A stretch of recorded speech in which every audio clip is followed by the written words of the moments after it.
Digestion in human beings takes place in a long tube which starts from mouth and ends at anus. So let us have a look on different parts of that particular tube which specializes to perform different functions at different places. Let us see at which place what happens to the food. First of all, we will see that as soon as the food it moves in the mouth, as soon as the food moves in the mouth, now here you can see that it has got three structures. One, you can see the set of teeth, which is made up of enamel, the hardest substance in the world, and then it is broken here physically into simple pieces, and then it is worked upon by it has to be also wetted, and that is done by a water-like secretions which comes out from the glands present in the mouth, which are called as salivary gland, and the salivary glands contain saliva. Now students, one more thing I want to tell you here, that physically the food is broken into simple part by the muscles and different parts, but chemical breakage is also required, and that is something which is accomplished by special biocatalysts which are called as enzymes.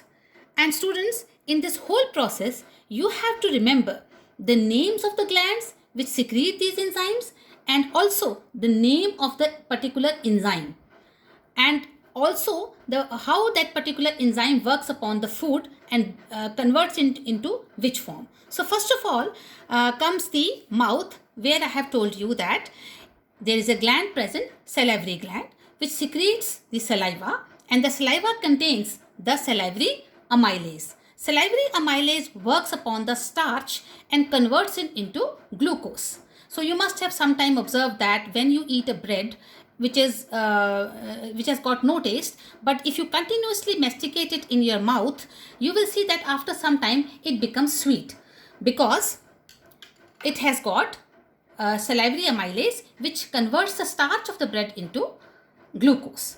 Now further, once the food is converted into a paste-like structure in the mouth, then from the mouth this food, it will move into the food pipe, and you can see that it is moving in the food pipe, and this food pipe is called as oesophagus. Students, one thing you can notice that how the food is being pushed inside this tube with the help of these muscles of the oesophagus, and this movement of the muscles is called as peristaltic movements.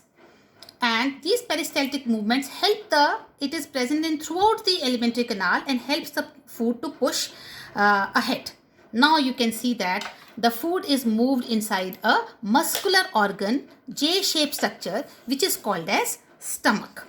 Now here inside the stomach, students, there is another gland present which is called as gastric gland. And this gastric gland, it secretes acid, HCl acid, hydrochloric acid, and it secretes mucus, and also it secretes one enzyme which is called as pepsin. So this particular hydrochloric acid gives a acidic medium for the working of the pepsin, which is responsible for breaking the protein part of the food into amino acids. And the HCl also helps in sterilizing the food or making it bacteria free. And here a particular sphincter is present here near the end of the stomach, where the food, it will help the food to push ahead and move into the next part of the alimentary canal, and that is called as small intestine, the initial part of the small intestine. Now students, in the initial part of the small intestine, which is called as duodenum, here the food, another component of the food, which is fats, that will be digested here. But for the digestion of the fat here, there are certain glands, there is secretion of certain glands. One is the largest gland of our body, which is liver, that will secrete its secretion here, and that secretion is called as bile juice. Bile juice will be secreted in the initial part of the small intestine, which is called as duodenum. And here, with the help of this bile juice from the liver, and another structure present here, you can see it between this stomach and the small intestine, between here a leaf-like structure is present, which is called as pancreas. And from the pancreas, there is a secretion of a enzyme which is called as trypsin and lipase. So the bile juice from the liver, what it does is that it converts the acidic medium into alkaline medium and helps the emulsification of the fat, that is breaking the fat globules into simpler parts, and then it helps that so that the lipase enzyme and the trypsin of the particular enzyme secreted from the pancreatic juice, it helps it to break the food from the bigger fat globules into simpler fatty acids and glycerol. Then from here, the food will move to further into the small intestine. And students, into the small intestine, the intestinal walls of the small intestine itself also secrete all the enzymes like trypsin, pepsin, salivary amylase also, and then it will secrete all the enzymes so that the complete digestion takes place here. So, but it is a very big, you can see that this is a big tube-like structure. The small intestine is a big tube-like structure. So, it also helps in this, but this small intestine, it has got another function, that is because it's a long tube.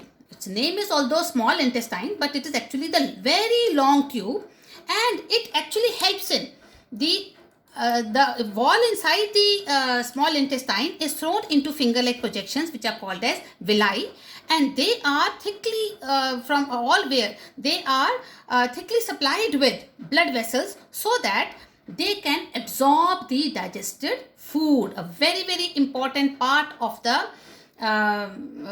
digestive system, and that is the absorption of the food. Food should move from the alimentary canal into the blood so that it can be distributed to all the cells of the body. So from here you can see these finger-like projections. They take these food particles, and then from here the food particle will move into the blood, and then you can see that the food from here will move into the large intestine. And in this large intestine, students, the food in this large intestine, the food will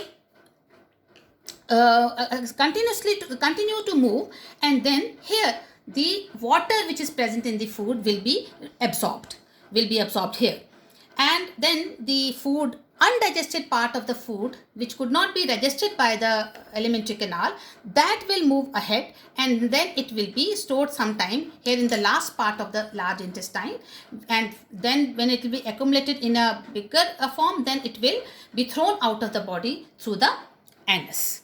Now let us take another look on the summary of what we have studied.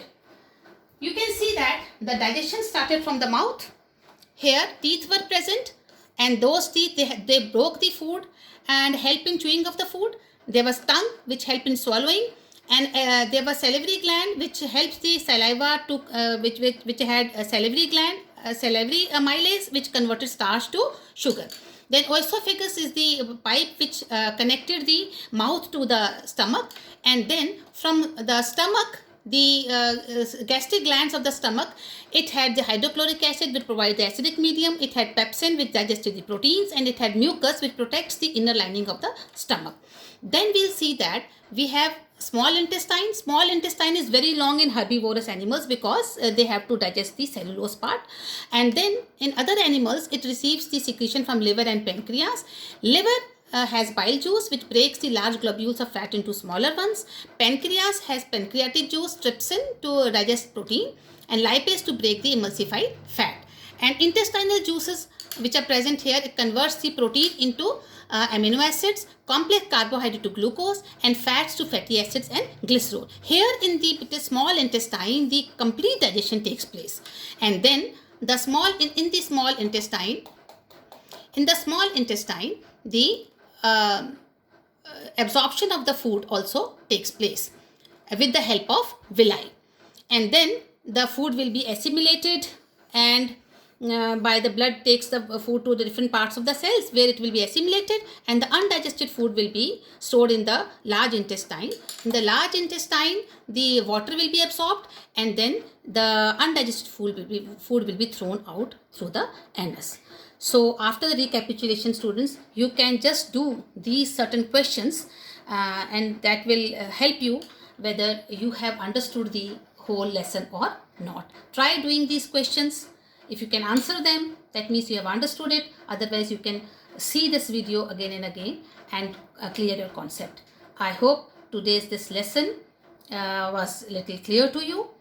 Stay safe, stay healthy, stay blessed. Thank you so much.